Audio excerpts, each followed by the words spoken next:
মই প্ৰথমতে আপোনালোকক ধন্যবাদ জনাইছো। আজি আমাৰ ইউপিপিএল দলৰ তৰফৰ পৰা আমাৰ তামুলপুৰৰ ইউপিপিএল দলৰ জিলা কাৰ্যালয়ত আমি সংবাদ মাধ্যমৰ যোগেদি আমাৰ দলীয় কথাখিনি বড়োলেণ্ডবাসী ৰাইজৰ ওচৰত আমি ক'বলৈ বিচাৰিছো।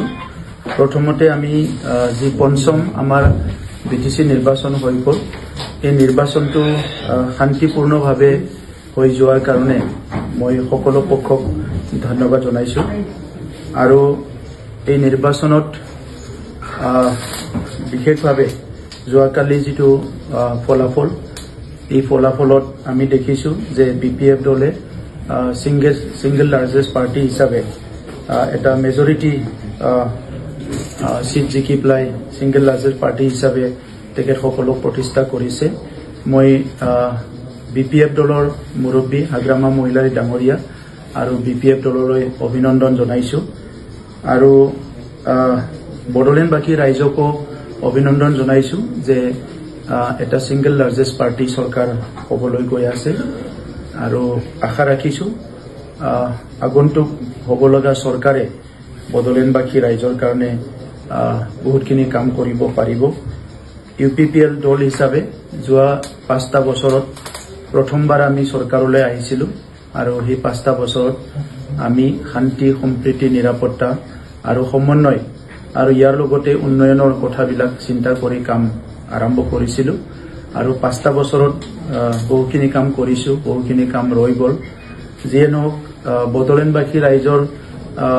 ভোটাৰসকলৰ যিটো এটা মেণ্ডেট, সেইটো আমি ইউপিপিএল দলে স্বীকাৰ কৰিছো আৰু ধন্যবাদ জনাইছো যিসকলে আমাক ভোট দি জয়যুক্ত কৰালে। আৰু মই ইউপিপিএল দলৰ সভাপতি হৈ আমাৰ দলৰ প্ৰত্যেকটো কাৰ্যকৰ্তা কৰ্মকৰ্তালৈ ধন্যবাদ জনাইছো। তেখেতসকলে খুব শৃংখলা পদ্ধতিৰে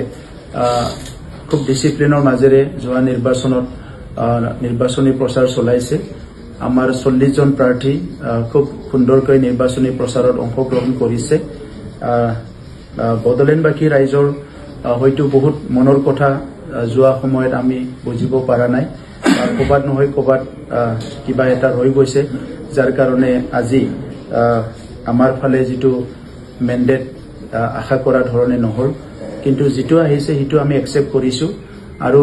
ইউপিপিএল দলে যিহেতু বড়োলেণ্ডৰ 35 লাখ জনসাধাৰণৰ কাৰণে জন্ম পোৱা দল, অনাগত দিনত আমাৰ কথাবিলাক আমি সংশোধনী কৰি আমাৰ যি লক্ষ্য আৰু উদ্দেশ্য আছে সেইটো আগত ৰাখি আমি কাম কৰি যাম। আৰু আগন্তুক হ'বলগীয়া যিটো চৰকাৰ, নতুন চৰকাৰ,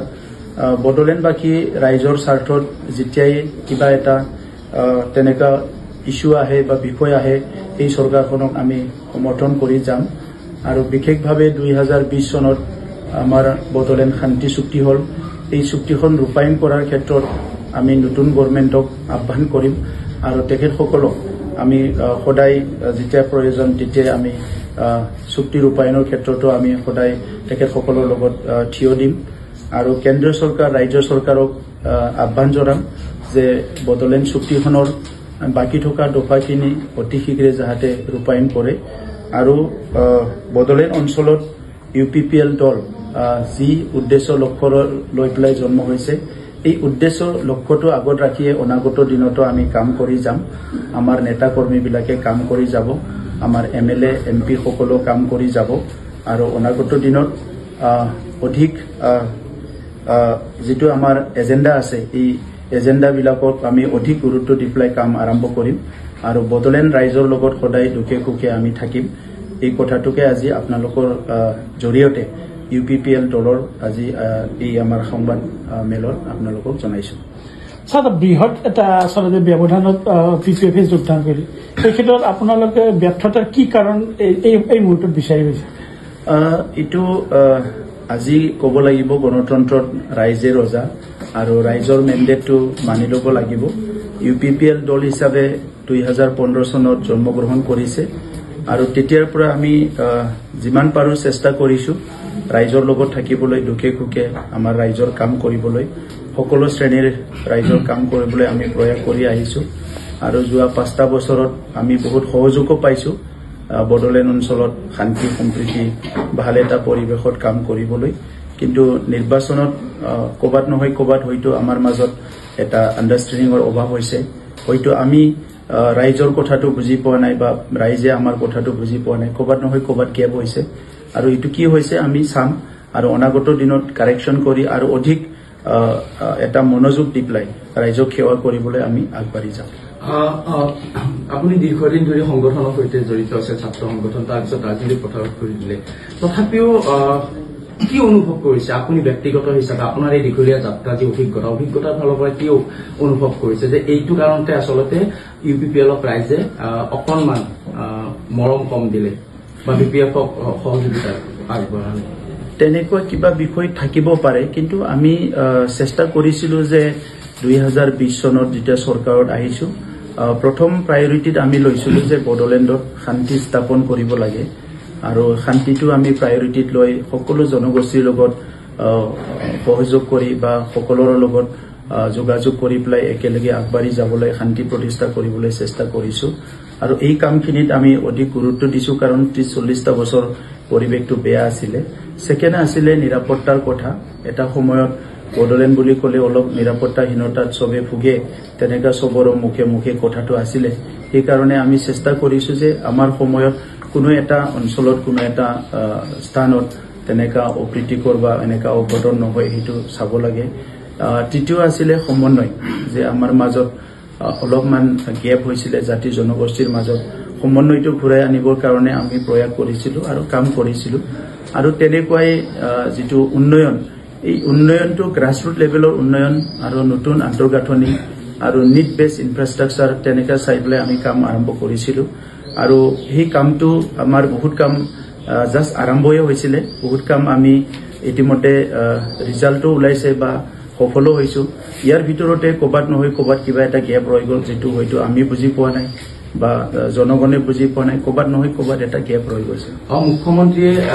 প্ৰায় সভা সমিতি অনুষ্ঠিত কৰিছিল আৰু এক প্ৰকাৰ আউপকীয়াকৈ আপোনালোকৰ চৰকাৰতে টাৰ্গেট কৰা দেখিবলৈ পোৱা গৈছিল যে সম অধিকাৰৰ কথা কৈছিল ভূমি অধিকাৰৰ কথা কৈছিল জাতি জনগোষ্ঠী এই কথাবিলাকে আচলতে আপোনালোকক ক্ষতি কৰিলে নেকি বা আপোনালোকৰ যিহেতু মিত্ৰ দল একেলগে একেখন মঞ্চতে আপোনালোকে নিৰ্বাচন খেলিছিল পূৰ্বতে এইবাৰ হয়তো ভাতৃত্বমূলক সম্বন্ধত আপোনালোকে নিৰ্বাচন খেলা বুলি মুখ্যমন্ত্ৰীয়ে কৈছে আপোনালোকেও কৈছে এতিয়া প্ৰশ্নটো হ'ল অসমীয়াত একাষাৰ কথা আছে যে নিজৰ নাক কাটি ফুটি যাত্ৰা সংঘ মুখ্যমন্ত্ৰীও ভাবিছে হয়তো যে বিজেপিয়ে অধিক আসন পাব কিন্তু সেয়াও নহল আনফালে মিত্ৰ দলৰ অৱস্থাটো একেবাৰে শোচনীয় হ'ল এই কথাৰ ওপৰত আমি বিশ্লেষণ কৰিম অনাগত দিনত যিবিলাক সমস্যা স্বাধীনতাৰ পৰা আছিলে এই সমস্যাবিলাক আমি আইডেন্টিফাই কৰিছিলো ইয়াৰ ভিতৰত ভূমিৰ সমস্যাটো এটা ডাঙৰ সমস্যা আছিলে আৰু সেই সমস্যাবিলাক যেনেকৈ